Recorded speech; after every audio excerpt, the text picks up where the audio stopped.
बिस्मिल्लाहिर्रहमानिर्रहीम।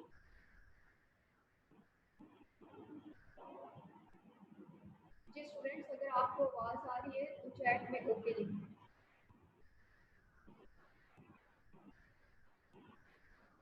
जी ठीक। बिस्मिल्लाहिर्रहमानिर्रहीम। अस्सलाम वालेकुम। I hope so you all people are fine. आज का जो हमारा लेक्चर है, thirdly and finally we are going to discuss the third play। आज हम जी स्टूडेंट्स, आज हम थर्ड प्ले जो है उसको फाइनली फाइंड अप करने जा रहे हैं। कुछ हमारे उसमें इम्पोर्टेंट क्वेश्चंस रह गए थे वो, प्लस हमारे जो सिनोनिम्स थे जो फर्स्ट लेक्चर में हमने कंटेंट्स में देखा था कि हमने क्वेश्चन आंसर्स पढ़ने हैं और सिनोनिम्स पढ़ने हैं। आज हम क्वेश्चंस जो हमारे रह गए हैं उन्हें भी डिस्कस करेंगे और जो हमारे इम्पोर्टेंट सिनोनिम्स हैं according to the text of the play उनको भी हम पढ़ेंगे। इससे पहले प्रीवियस लेक्चर में कल जो हमारा लेक्चर हुआ था उसमें हमने क्वेश्चन आंसर्स जो हैं वो पढ़े थे। ऑलमोस्ट 25 तक जो है वो हमने क्वेश्चन आंसर्स पढ़े थे। आज हम स्टार्ट करते हैं बाकायदा।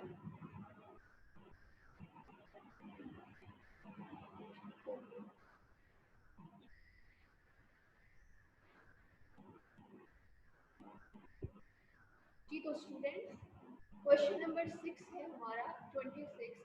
व्हाट काइंड ऑफ जज इज जज एप्पलकार। अगर आप सबको याद हो तो जब हमने कैरेक्टर्स पढ़े थे तो मैंने आपको बताया था कि ये कैसा जज है जो एप्पल कार्ड है। क्या इसने कोई कोर्ट ऑफ जस्टिस में ये काम करता है या इसने कोई तालीम हासिल की हुई है कानून की? ऐसा नहीं है, बल्कि एप्पल कार्ड जो है किसी कंट्री फेयर में, किसी सिलाई मेले में कुछ कुत्तों की दौड़ होती है तो उसको वो जज करता है और वहाँ पर बैठ के वो फैसला करता है। तो उस वक्त से लेके इसको टाउन में ओके बाय द सी में जज एप्पल कार्ड के नाम से बुलाया जाता है। He is called a judge because once he judged animals at a country fair। उसको जज इसलिए कहा जाता है कि एक बार वो एक सलाई मेले में टाउन में जानवरों को परखता है, उनकी जजमेंट करता है और खास तौर पे जज डॉग्स, वो कुत्तों को परखता है। He is not a judge at any court of justice।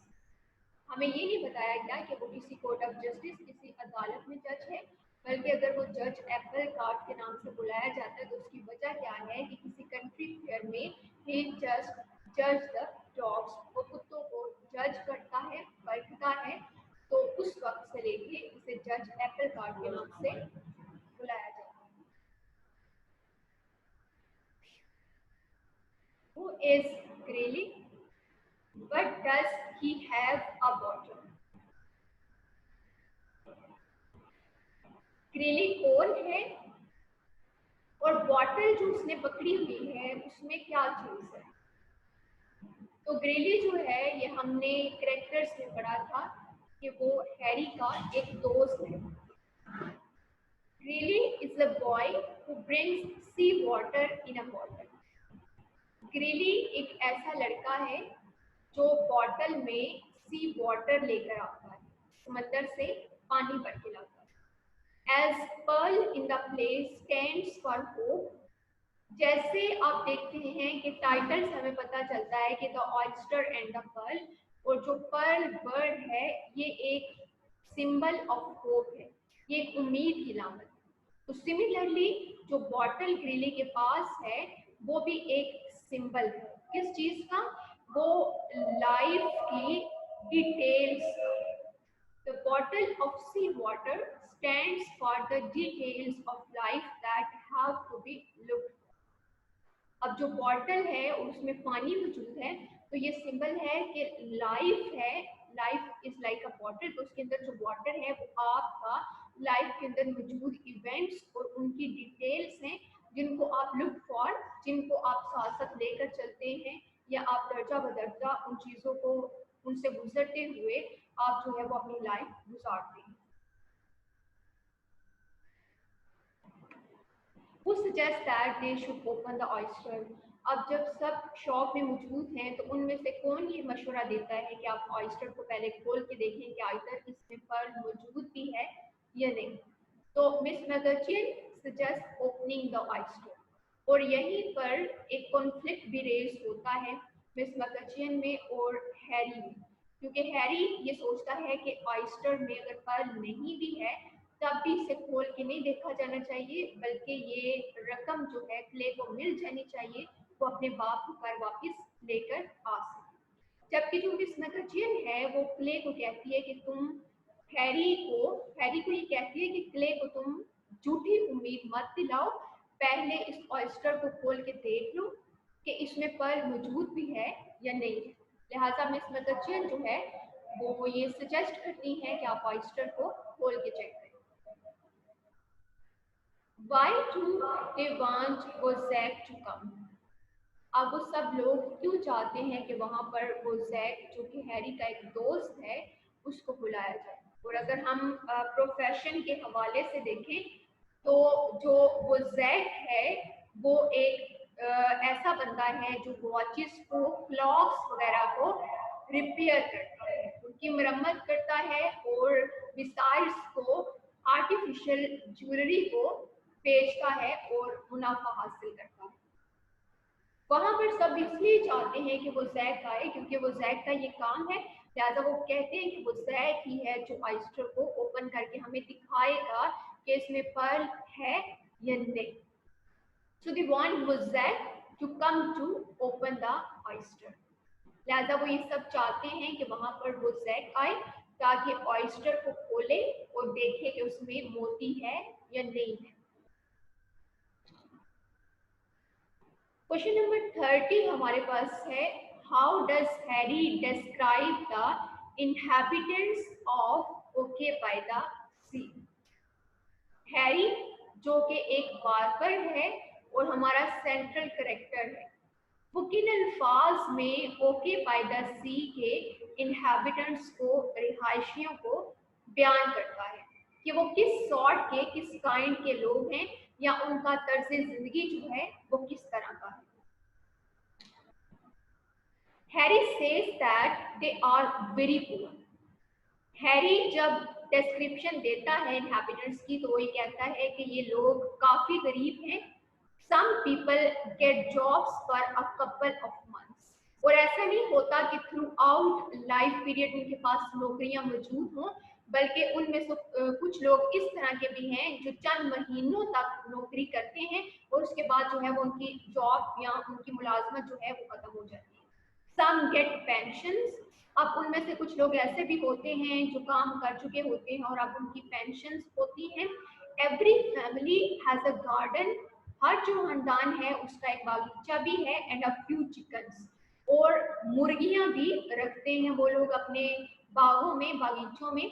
They earn a few dollars by selling vegetables and eggs, और कुछ हद तक वो रकम कमा लेते हैं अपने गार्डन वगैरह में जो उनकी सब्जियां उगती हैं उनसे, या उनकी जो मुर्गियां हैं वो जो अंडे देती हैं उन्हें बेचकर वो कुछ आमदन हासिल करती हैं।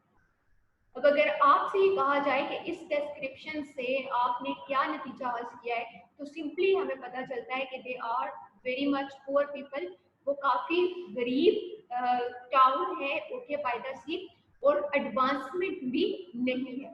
अब सवाल ये पैदा होता है कि हैरी ये डिस्क्रिप्शन क्यों देता है और किसको देता है। जब वो मिस मैगचियन से बातचीत कर रहा होता है जो कि एक यंग लेडी है और वो ये चाहती है कि वो अपना गेटअप इस तरह का कर ले कि हालात के मुताबिक डल जाए और वहाँ ओके बाय द सी में जो स्टूडेंट्स मौजूद हैं उनको तालीम दे, उन्हें एजुकेटेड बनाए ताकि वो फ्लरिश कर सकें और ज़िंदगी में अचीवमेंट जो है उसको हासिल कर सकें। जबकि हैरी उसको रियलिस्टिकली बताता है कि ये लोग किस तर्ज जिंदगी से ताल्लुक रखते हैं, ये गरीब हैं, इनकी आमदनियों का कोई हाथर हाथ जरिया भी नहीं है, लिहाजा तुम जो है वो यहाँ पे वक्त बर्बाद मत करो। देन हमारे पास क्वेश्चन है, how does Miss Magchian view Harry's thinking about the pearl in the oyster. Again एक कॉन्फ्लिक्ट वाली कंडीशन हमारे पास आती है क्योंकि हैरी वो बंदा है जो चाहता है कि ऑयस्टर ओपन ना किया जाए, और सर्टनली ये यकीन कर लिया जाए कि इसके अंदर पर्ल मौजूद है, और क्ले को पैसे दे दिए जाए, वो अपने बाप को घर वापस ले आए। जबकि मिस मैकचियन जो है वो उसको इल्जाम देती है कि इसको झूठी उम्मीद मत करो। She thinks that Harry has confused ideas.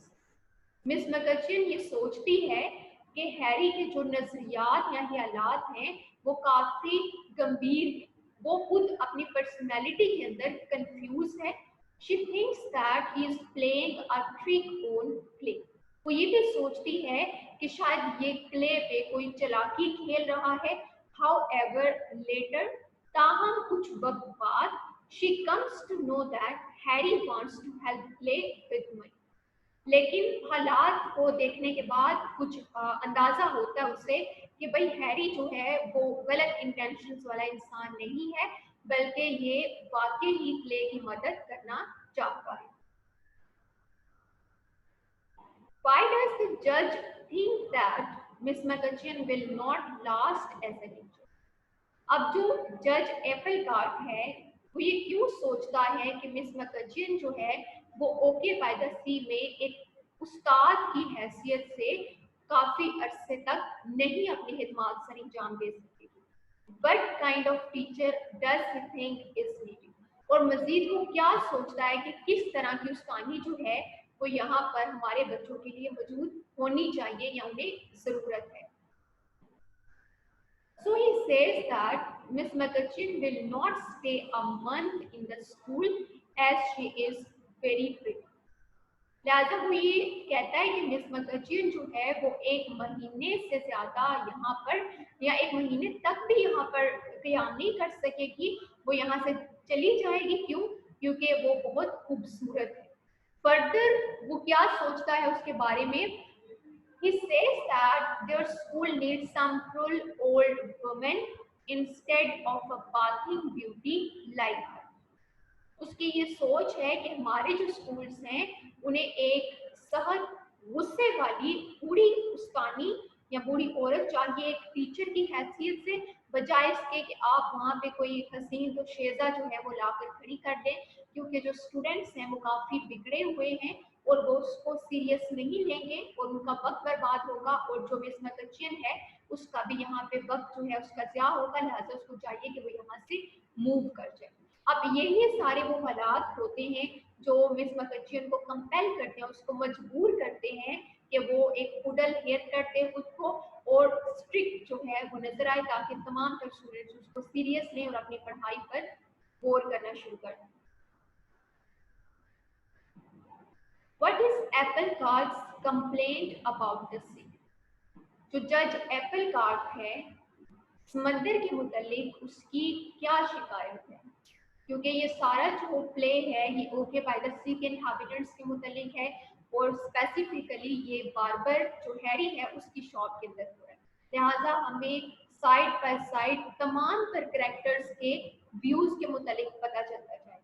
तो जो जज एप्पल कार्ड है, चूंकि वो एक मेले में उसने डॉग्स की जजमेंट की थी, लिहाजा तब से उसने अपने आप को ये रोल दे दिया है कि वो हर मैटर में एक जजमेंट जो है वो ऑडियंस के सामने पेश करता है। लिहाजा समंदर के बारे में वो क्या जजमेंट देता है या उसे क्या शिकायत है? He says that the quality of the stuff washed up by the sea has become poor. अब आप सब जानते हैं कि जो समंदर है उसमें मौजूद लहरें जब तेजी से आती हैं तो वो अपने साथ काफ़ी सारा मटेरियल जो है वो बाहर ले आती हैं, जिनमें ऑयस्टर्स, सिपियाँ वगैरह मौजूद होती हैं, और वहाँ पे जो फिशरमैन या जो माहीगीर उस एरियाज में रहते हैं, उन एरियाज में वो क्या करते हैं कि उस मटेरियल को बेच के मुनाफा हासिल करते हैं। लिहाजा एप्पल कार्ड ये कंप्लेन करता है, ये शिकायत करता है कि समंदर की लहरों की मदद से जो मटेरियल है, जो स्टफ बाहर आता है, वॉश अप कहते हैं बाहर निकलने को, उसकी क्वालिटी जो है वो काफ़ी गिर चुकी है। अब इसकी कई वजूहात हो सकती हैं। What kind of gadget does the writer describe? Writer जो कि एक मुसन्निफ है, और प्रीवियसली हमने उसके मुतालिक ये पढ़ा था कि मुसन्निफ इस किस्म का है कि he can write a little bit about each and everything. वो हर किसी टॉपिक के मुतालिक थोड़ा बहुत लिख सकता है, लेकिन he is not a master in anything. वो किसी खास चीज में मास्टर नहीं है। लिहाजा राइटर जो है वो हैरी को क्या मशवरा देता है कि किस किस्म का जो गैजेट है वो न्यूयॉर्क में तैयार किया गया है। He tells Harry that they have invented a gadget in the New York. वो हैरी को ये बताता है कि उन्होंने एक गैजेट, एक मशीन जो है वो इन्वेंट की है, तैयार की है न्यूयॉर्क के अंदर। It is like a safety razor, और ये एक सेफ्टी रेजर की मानिंद है। Anybody can give a haircut with it, और कोई भी खास आम इंसान जो है वो इसकी मदद से हेयर कट ले सकता है। एंड इट्स प्राइस इज $295, और इसकी जो कीमत है वो $295 है। लिहाजा अभी तो फिलहाल वो हैरी के लिए काफी महंगी है, वो उसको परचेज नहीं कर सकता। Who buys the oyster? How much does he pay? Question हमारा ये है कि फाइनली ऑयस्टर को कौन खरीदता है और वो इसके लिए कितनी कीमत अदा करता है। फर्स्टली तो मैं आप लोगों से आंसर चाहूंगी कि ऑयस्टर को कौन खरीदता है।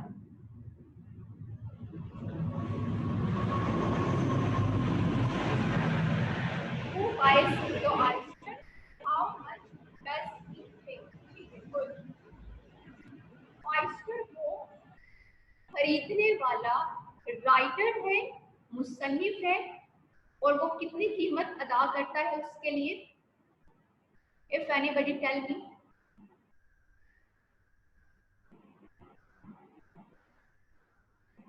$300 में वो ऑयस्टर खरीद लेता है। The writer buys it for $300। जो मुसन्निफ हमारे सामने मुतारिफ कराया गया है, फाइनली वो ऑयस्टर को खरीद लेता है और वो इसके लिए $300 जो है वो क्ले को पे कर देता है। Does the writer open the oyster? क्या राइटर, मुसन्निफ उस सिटी को खोलता है ये देखने के लिए कि उसमें पर्ल या मोती मौजूद है या नहीं, और अगर नहीं खोलता तो क्यों नहीं खोलता? Why not? He does not open it as he believes that pearls do not stop growing. वो उसको ऑयस्टर को इसलिए नहीं खोलता क्योंकि उसे यकीन होता है कि जो पर्ल्स होते हैं, जो मोती होते हैं, ये अपनी अफजाइश नहीं रोकते, बल्कि कहीं भी किसी भी जगह में मौजूद, और खासतौर पे ऑयस्टर के अंदर मौजूद पर्ल्स लाजमी जो है वो अपनी अफजाइश जारी रखते हैं, ये नहीं रुकती। लिहाजा उसे उम्मीद होती है कि इसके अंदर जो पर्ल है वो लाजमी मौजूद होगा। अब इन फैक्ट दर हकीकत he knows that there is no pearl in the oyster. अब हकीकत में उसका भी एक तजर्बा पीछे होता है, और वो ये जानता है चीज कि जब मैं इसको खोल भी नहीं रहा तो इसमें ऑयस्टर मौजूद नहीं भी हो सकता। तो एक रिस्क वाली कंडीशन उसके सामने पैदा हो जाती है। He just helps Clay with money. अब उसको वहां पर बैठे हुए हैरी और मिस मैकगचियन की कन्वर्सेशन से ये सारी बात अंदाजा हो जाती है कि क्ले को अपने बाप क्लार्क लैराबी को घर वापस लाने के लिए पैसों की जरूरत है। लिहाजा वो क्ले की मदद करना चाहता है पैसे देकर। Actually he buys the oyster which itself is a pearl, और दर हकीकत वो उस ऑयस्टर को खरीद लेता है जो कि खुद एक पर्ल है। मुराद इसकी ये है क्योंकि देखें हमारे पास जितने भी करेक्टर्स हैं उनमें से कोई भी फाइनेंशियली इतना स्ट्रॉन्ग नहीं है कि वो प्ले की मदद कर सके। अब जो राइटर है दर हकीकत वो ऑयस्टर को खरीद लेता है। इट मीन्स कि वो पूरी की पूरी कहानी को खरीद लेता है, या वो मौजूद वहां पे करेक्टर्स के दिल जीत लेता है, क्योंकि फ्रॉम द वेरी स्टार्ट हम ये चीज जानते हैं कि this play is based on the theme of humanism. ये जो हम play the oyster and the pearl पढ़ रहे हैं ये ह्यूमनिज्म पे अपनी बुनियाद रखता है, जिसमें हम देखेंगे कि किस तरह से हमारा हर इंडिविजुअल जो है वो ह्यूमनिस्टिक जो है अपना एटीट्यूड शो करेगा। लिहाजा वो ऑयस्टर को खरीद लेता है और वो एक उम्मीद दिलाता है। वो बहुत मुश्किल में पड़ जाता है। Oyster is a symbol of difficulties of life. क्योंकि ऑयस्टर के अंदर पर्ल का बनना इटसेल्फ एक डिफिकल्ट प्रोसेस, लिहाजा वो खुद मुश्किल में आ जाता है, वो ऑयस्टर खरीद लेता है और वो ये जानता होता है कि बाय बाइंग द ऑयस्टर, जब वो इसको खरीद रहा होता है तो तमाम तर कैरेक्टर्स की लाइफ के अंदर एक उम्मीद या एक ब्राइट फ्यूचर की जो होप है वो डाल रहा है, लिहाजा वो पूरी की पूरी कहानी को खरीदने का क्रेडिट जो है वो ले जाता है। Question number 37 is why does Clark Larabee return. अब क्लार्क लैराबी जो है वो अपने घर वापस क्यों आ जाता है, इसको हमने पहले भी डिस्कस किया था कि उसके घर वापस आने की वजह ये थी कि जब वो हैरी की शॉप में आता है और उसको $30 देता है कि ये मेरे घर में दे देना, प्ले को देना, जो वो अपनी माँ को दे और अपनी जरूरत को पूरा कर ले। अब जब वो वहां से जाता है तो वो एक लोकल न्यूज़पेपर अपने साथ ले जाता है और स्टूडेंट्स ये वही लोकल न्यूज़पेपर था जिसमें क्ले ने ये रिक्वेस्ट दी थी इन अ फॉर्म ऑफ एड कि मेरा बाप जो है वो घर वापस आ जाए। Clay puts an ad in the newspaper about his father. Clay जो है वो अखबार में अपने बाप के मुतालिक एक इश्तिहार देता है। क्लार्क रीड्स इट, क्लार्क उसको पढ़ लेता है और वो इश्तिहार क्या होता है कि वो अपने बाप से दरख्वास्त करता है कि भैया आप घर वापस आ जाएं। He then returns to his family और फिर वो अपने खानदान के पास, अपने बीवी बच्चों के पास वापस आ जाए। सो ये क्वेश्चन आंसर्स थे जो आप लोगों ने प्रिपेयर करने हैं और मेरे ख्याल से after discussing the question answers कोई भी आपको कंफ्यूजन जो है वो लेक्चर के हवाले से नहीं रह जानी चाहिए कि कौन सा करेक्टर हमारा क्या फिलॉसफी अपने साथ रखता है और करेक्टर्स का आपस में क्या रिलेशन है और थ्रू आउट कौन कौन से इवेंट्स जो हैं वो प्ले में हो रहे हैं, या हम जो प्ले पढ़ रहे हैं इसकी बुनियाद किस पे है। और खास तौर पे आपने देखा कि हमने इसके अंदर काफ़ी सारे सिंबल्स पढ़े। हमने ऑयस्टर देखा, वो सिंबल ऑफ होप है, पर सिंबल ऑफ होप है। ऑयस्टर जो है वो सिंबल ऑफ देखते हैं कि डिफिकल्टीज है लाइफ के अंदर, मुश्किलात को रिप्रेजेंट करता है। इसी तरह जो सी है वो कहता है कि लाइफ का सिंबल है, जिस तरह सी लीफ है इसी तरह लाइफ भी लीफ है। तो आपने ये डिटेल्स जो हैं इनको मजीद गो थ्रू कर लेना है। फर्दर इसका क्वेश्चन देखते हैं, हमारे पास है what does the writer do with the oyster. अब फाइनली वो बंदा ऑयस्टर के साथ क्या करता है, he looks at it carefully, वो उसको बगौर देखता है, turning it in his fingers, वो अपनी उंगलियों पे उसको मोड़ता है। मतलब ये कि उसको अंदाजा करता है कि क्या मजीद इसके अंदर जो है इसकी स्पेशलिटी हो सकती है और in the and he puts it in his pocket और फाइनली विदाउट ओपनिंग इट वो उसको अपनी जेब में डाल देता है। तो यहाँ पर आपके प्ले के जो क्वेश्चन आंसर्स हैं वो कंप्लीट होते हैं। फर्दर हम डिस्कस करते हैं जो हमारे टेक्स्ट के हवाले से इम्पोर्टेंट सिनोनिम्स हैं। जी, सेंटिमेंटल, सेंटिमेंटल कहते हैं जज्बाती को,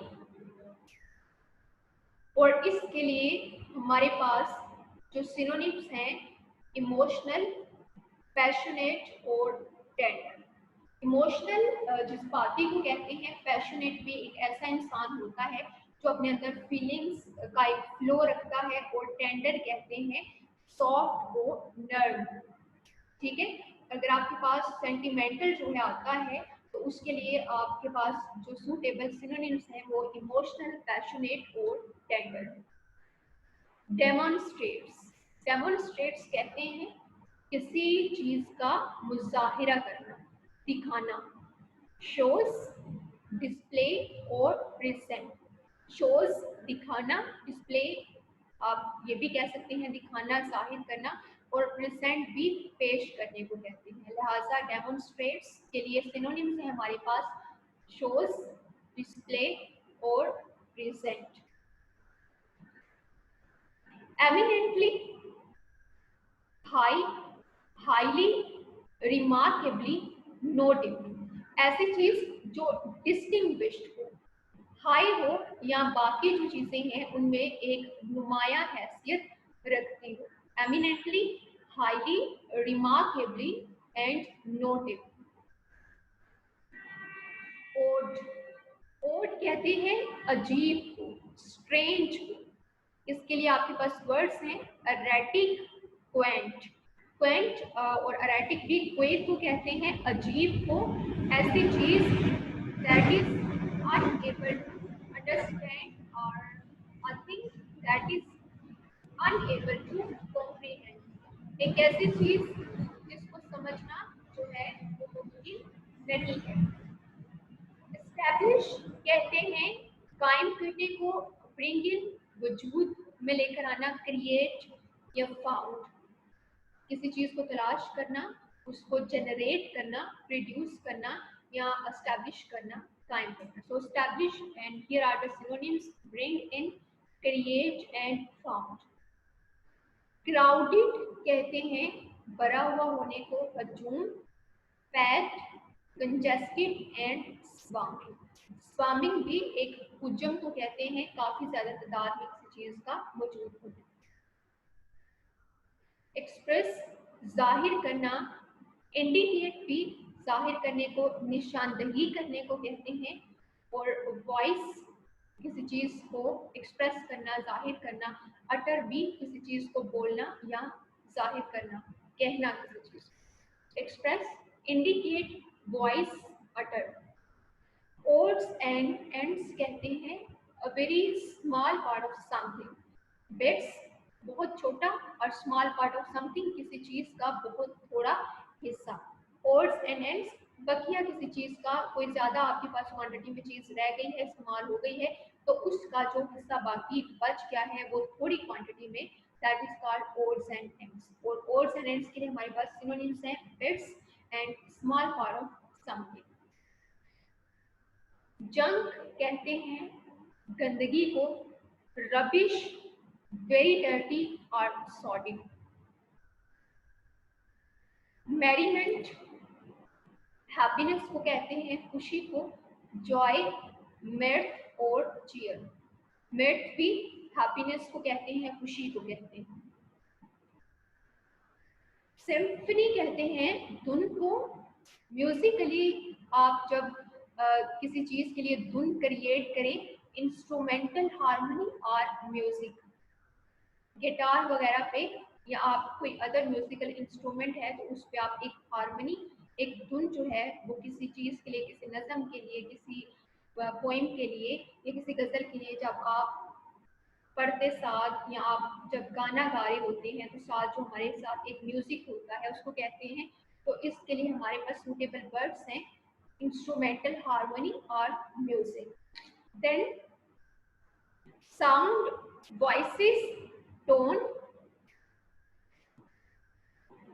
फेयर एंड स्केयर, बिल्कुल मुनसिफाना, जस्ट इम्पार्शल, गैर जानिबदाराना, किसी एक चीज की तरफ झुकाव ना होना बल्कि इक्वालिटी बेसिस पे किसी चीज या किसी मसले पे अपनी व्यू पॉइंट जो है उसको पेश करना। लिव्ड ऑफ, इन्हसार रखना, डिपेंडेंट ऑन, कंप्लीटली किसी चीज पर मुनहसिर होना। सेफ एंड साउंड, बिल्कुल महफूज, मुकम्मल तौर पर, सिक्योर, प्रोटेक्शन। क्लोसेट कहते हैं रकबे को, कोई महसूस एरिया, खास तौर पे रूम और स्टोर रूम। पैरासल कहते हैं बीच में अमूमन एक अम्ब्रेला बीच जो है, यहाँ साले समंदर पर जो आप छतरी लेकर जाते हैं। अम्ब्रेला और source of shade are the suitable words for parasol. Quit कहते हैं किसी काम को, किसी चीज को जो आपने काम शुरू किया उसको छोड़ देना, आप हैंड्स अप कर दें, क्विट छोड़ना। And the synonyms are give up और अलोन। अलोन भी हो सकता है कि आप, हो सकता है किसी रो को क्विट कर दें, आप किसी क्लास को क्विट कर दें, किसी जॉब को क्विट कर दें, तो नाउ यू आर अलोन, तो आप इसको भी मार्क कर सकते हैं।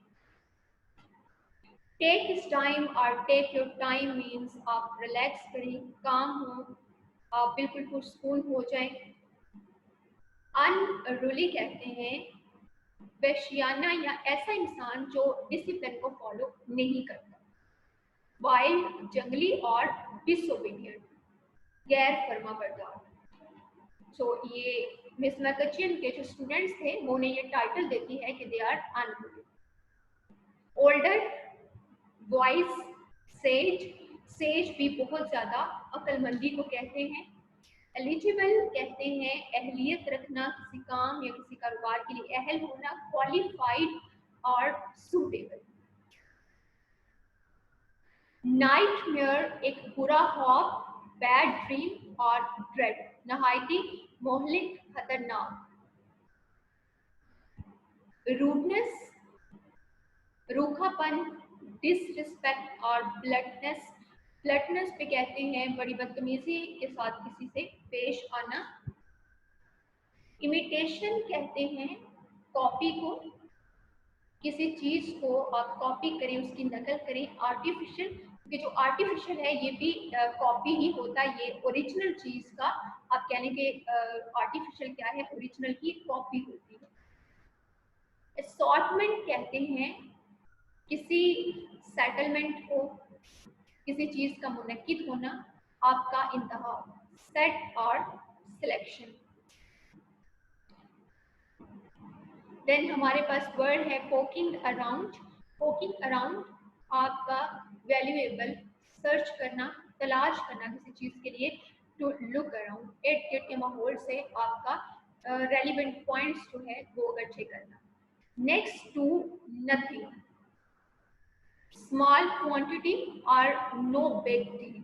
आप इसके लिए ये भी वर्ड जो है मार्क कर सकते हैं, नो बिग डील मतलब कोई खासा बड़ा काम नहीं, बल्कि किसी भी चीज से किसी काम की बहुत मुख्तसर क्वांटिटी है उसकी तादाद। Next to nothing, small quantity. Mumbo jumbo, meaningless, ये फ्रेजल इडियम के तौर पे भी हमारे पास यूज होता है। मम्बो जम्बो कहते हैं मीनिंगलेस को, एब्सर्ड को, एमलेस, ऐसी चीज जिसका कोई मकसद नहीं होता, बेमानी चीज। इफेक्टिवनेस, एफिशिएंसी और पोटेंसी, अहलियत, काबिलियत या चुस्त व तवाना होना किसी एक्टिविटी में, किसी सरगर्मी में। प्रिज्यूम कहते हैं सोच विचार को। टू पॉन्डर ओवर, थिंक और कंसीडर, कंसीडरेशन, किसी काम पे गौर फिक्र करना, इसका प्रिज्यूम। तो प्रिज्यूम के लिए हमारे पास वर्ड्स हैं think, consider, to ponder over और कंसीडरेशन। स्केर्सली कहते हैं नायाब, लिटिल बिट, किसी चीज का थोड़ी मिकदार में मौजूद होना या ऐसी चीज जो कॉमन ना हो, आम ना हो। हार्डली, मुश्किल से, और बेयरली, मुश्किल से हो। स्केर्सली, हार्डली और बेयरली। डिटरमिन्ड, पुख्ता मिजाज, शोर्ट और पर्पसफुल। कहते हैं ना कि ये जो स्टूडेंट है ये बहुत डिटरमिन्ड है, तो इट मीन्स कि बहुत पर्पसफुल है, अपने मकसद को लेके बहुत पैशनिस्टिक है। गैसोलीन स्टेशन, गैसोलीन कहते हैं, गैसोलीन स्टेशन से मुराद है पेट्रोल पंप, एक ऐसा पंप या ऐसा स्टेशन जहाँ से गैसोलीन जो है वो हासिल की जाती है। तो इसके लिए आप सिनोनिम जो है इस्तेमाल कर सकते हैं, पेट्रोल पंप। अपीयरेंस कहते हैं ज़ाहरी हालत को, ज़ाहरी सूरत को। तो इसके लिए हमारे पास वर्ड्स हैं लुक, अपीयरेंस, दिखावा, या आप कह सकते हैं ज़ाहिर हालत, तो आप उसके लिए लुक का वर्ड भी यूज़ कर सकते हैं। और एडवेंट भी कह सकते हैं। एडवेंट भी इज अ थिंग जो अभी सामने आती है, इब्तिदा होती है। तो अपीयरेंस जो होती है वो किसी भी चीज़ की इब्तिदा होती है, एक फर्स्ट इम्प्रेशन होता है हमारे सामने। तो इसके लिए आप जो सूटेबल वर्ड्स हैं वो यूज़ कर सकते हैं, लुक और advent. So this is the lecture, ये तमाम तर लेक्चर है जिसमें हमने क्वेश्चन आंसर्स डिस्कस किए और हमने ऑलमोस्ट 35 जो है वो सिनोनिम्स हमने पढ़ लिए हैं। अब आपने इस तमाम तर लेक्चर को दोबारा से आप इसको रिवाइज कीजिए और काम आपका ये है कि आपने तमाम तर जो सिनोनिम्स हैं इनको आपने लिखना है और सिनोनिम्स आप वही प्रिपेयर कीजिए जो आपके लेक्चर में डिस्कस हो चुकी है। अगर आपके फॉर एग्जांपल स्क्रीन पे आपको नज़र आ रहा है रूडनेस, डिसरिस्पेक्ट, ब्लंटनेस, तो आप फर्दर सर्च आउट करके इनका एक एक दो दो जो सिनोनिम है वो मजीद साथ ऐड करें। 35 हमारे पास वर्ड्स हैं और हर वर्ड के लिए आपने 4 सिनोनिम्स जो हैं वो लिखने हैं और ये काम आपने गूगल क्लासरूम में सेंड करना है। All right, students, take care of yourselves. Allah Hafiz.